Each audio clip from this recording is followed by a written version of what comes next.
puresoapflakes.com, 218-568-2525. Have you ever heard of Castile Soap? Pure Soap Flake Company handcrafts fine soap bars, laundry powder, and concentrated soap flakes using organic vegetable oils from their northern Minnesota facility. Bathe your body and wash your clothes with Pure Soap products that are free of fragrance, GMOs, palm oil, sodium lauryl sulfate, and synthetic additives. Keep it clean, folks. Pure Soap Flake Company products are kind to living creatures and sensitive skin, safe for drains and waterways, and work great in high-efficiency washers and top and front-loading machines. They have a little promotion going on. Contact them to order some soap. Mention the Opperman Report. You're going to get a free gift. They're going to send a little extra soap, travel size, soap bars and laundry soap, cleaning soap flakes. I've been using that stuff all day long today. Great stuff. Order today at puresoapflakes.com or give them a call, 218-568-2525, 218-568-2525. Pure Soap Flake Company is a proud member of the Handcrafted Soap and Cosmetic Guild. Tina Helmuth is writing an ongoing series of fact-fiction books that boldly takes on today's most heinous crimes. Suffer the Little Children, The Wrath of the Father, and Unbreakable. Deeply researched and mixed with the supernatural, good versus evil makes these thrillers hard to put down. Available at lulu.com in paperback or ebook. If you find yourself in need of legal representation, it can be a very stressful time in your life. In my career, I have dealt with thousands of lawyers, I've dealt with thousands of law firms, and I can confidently recommend to you Keith M. Davidson at kmdlaw.com. Available 24 hours, 7 days a week. Just log into kmdlaw.com. That's kmdlaw.com.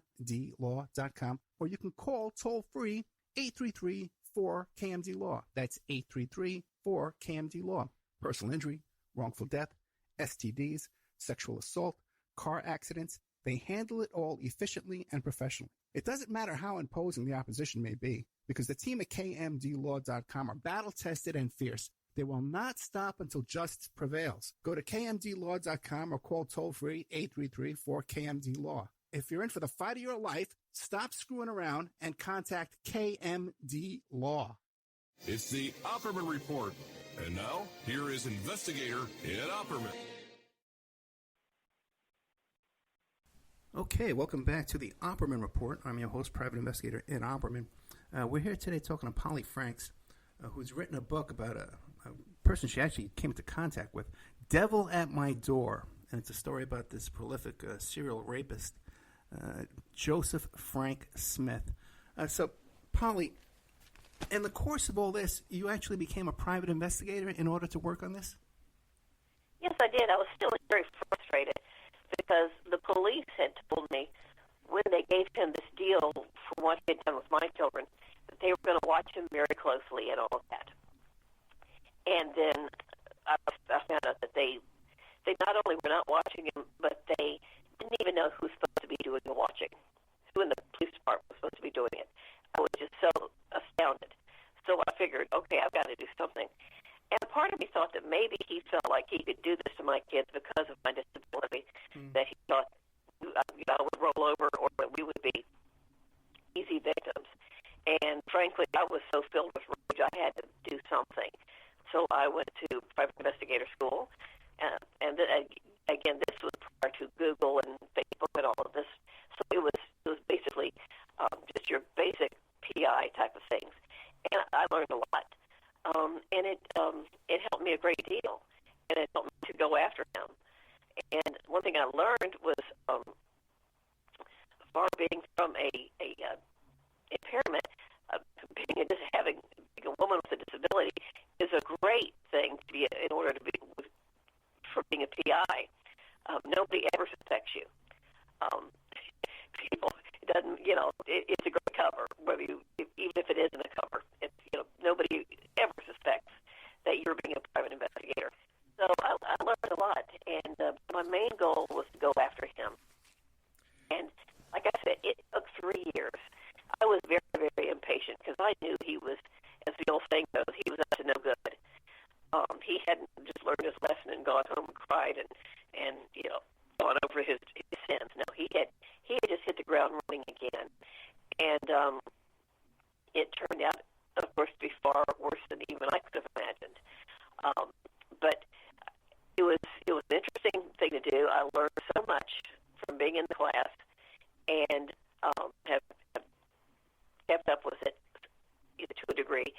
And I started writing Devil at My Door after he was rearrested. This would be 3 years after what had happened with my children. He got arrested again, and so I realized this is so deep. There are so many layers to this that I have to document this. And I also need to give information to America's parents on how to protect their children, how to keep, as well as I can, how to keep other families from having to go through this. And if you can look on the website and find out who's in your neighborhood, that's a much easier way of finding out that you've got a predator than finding out after he's gone after your children. So it was multi-layered, but it was a sense of being proactive, having something to do, and learning a lot, and the satisfaction of going after him within the scope of the law. It's a long story and it's all in there, but I learned a great deal. And another reason why I wrote the book was basically so people can learn to kind of how to be their own PI in situations, how to find out things, how to be proactive in protecting their own family. One thing I always tell people whenever I'm near a microphone is to look up the nationwide sex offender registry. It's familywatchdog.us, and it is amazing. You can check, your own neighborhood. You can find out who's in your neighborhood, who's in grandma's neighborhood, who's in the neighborhood near your children's school. If you have a relative in Seattle or wherever, you can check on it, and it's free of charge. It takes very little time, and it will also send you monthly updates if you've got someone new moved into your neighborhood. So it was a godsend. It has been a godsend to many, many people. And I always tell people, don't just look in your own neighborhood again. Look wherever your kids go. If they spend a lot of time at grandma's, check there. The schools aren't supposed to have sex offenders anywhere near. Don't count on that actually being a reality. Find out who's near your school. Just be proactive. Oh, yeah. That whole business about sex offenders not living near schools, it has so many holes in it. It's like Swiss cheese. I remember I had one. I was hired by the condo association's attorney hired me to prove that this guy was writing online sexual erotica, and I contacted him. I said, hey, we want to publish your work. And he leaves me a message back on the voicemail with his real name and everything. So that was sufficient evidence. But there's so many holes in all that. And with the National Sex Offender Registry, you can look by zip code. You can put in your own zip code, your grandmother's zip code, like you said.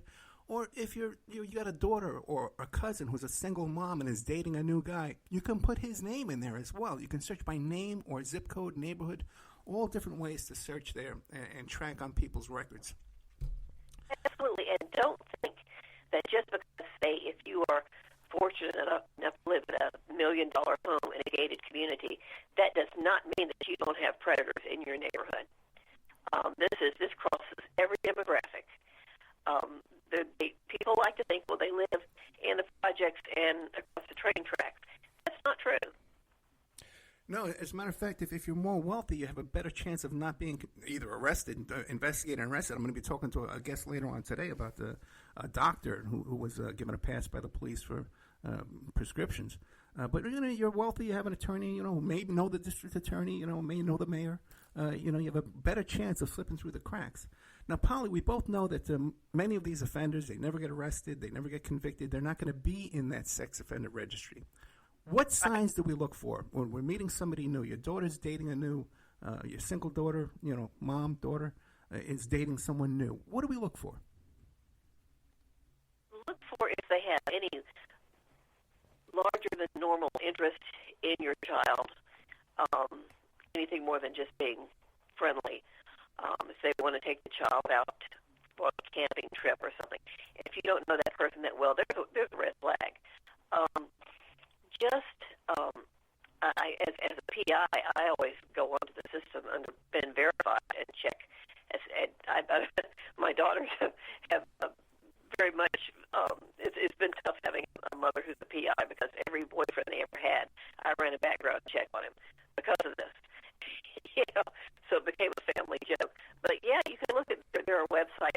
check, background checks on individuals, and don't be shy about doing it. It is so much better, again, to find out this way than it is after the fact, after something terrible has happened. So, anyway, it took me a long time to write Devil at My Door again because the story kept unfolding and I was learning more information and more things were happening. So it took me a while to get everything put in there.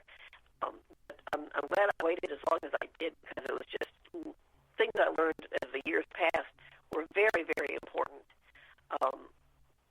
In the book are things to do, like if you find out, if your child tells you that they've been molested, if you've got one in your neighborhood, what do you do? Any number of things. And so there's a lot of, in addition to a very bizarre and interesting story, there's also a lot of helpful information in there for parents. Yeah, and I would caution people, too, not to rely so much on these instant nationwide background checks, criminal records checks, because they really don't exist. And if you're going to go to a website, like my website does it too, emailrevealer.com, or like you said, BIN verified, where you can do a little background report on someone, find their bankruptcies, their court records, their liens, places of residence where they've lived over the past 10 years. And if you really, really want to do a deep dive on this person, you got to find out every county they've lived in for the past 10 years or that they visit. You know, find out where their relatives are, too, as well. And you go to that county website and you look up the court records in that county website. Because you could have charges, an arrest that was an indictment, an arraignment, and then charges dropped. And it's not going to show up in those, what do you call it? Right. And you've really got to, people think, oh, I can get the same thing for $10. What are you talking about? It's not the same thing. You really have to do a thorough investigation of these people at the county, the real county website, not paid. That's all free, too. You just got to find out what counties they've lived in for 10 years and check it all out. Sure. Absolutely. And like I said, the Family Watchdog site is very good. But again, as you said, it's for people who have been convicted. Right. And this is such an underreported crime. I always recommend it because it's like, I think of it as like a colander. It's, if you can close those holes a little bit more, then you can save more people from being victimized by these people. Any little added layer that you can add into your life, you can find out. We had one with my monthly notification for Family Watchdog. I found we had another one a few years ago, and I looked him up. Then I called our county police officer who's in charge of sex crimes, and lo and behold, you hear all the time that sex offenders can't let trick-or-treaters in the house. They have to have their lights out. Well, this individual had already completed all of his probation, so he was allowed to let anybody in the house he wanted to. So you can't, don't take those things as gospel truth. The urban myths about they can't be near schools, they can't do Halloween, because there's too many of them and not enough law enforcement to enforce that. Polly, I got a great one for you, okay? Guy was supposed to come on my show as a guest. He's written a bunch of true crime books. He's going to come on my show as a guest on a very controversial topic, and I announced it in advance.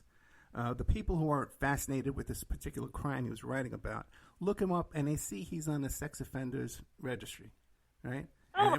Right? Okay. I go back, and I look throughout my old chat when I'm booking this guy, right? I booked him on Facebook just like I did with you. And at one point, he's telling me, I'm going to Disneyland for a week. Oh, boy. Okay? I know. So right away, man, I find his probation officer right away in 10 seconds, man. I call him up. I says, hey, let me send you a screenshot of your probie going to Disneyland, bro.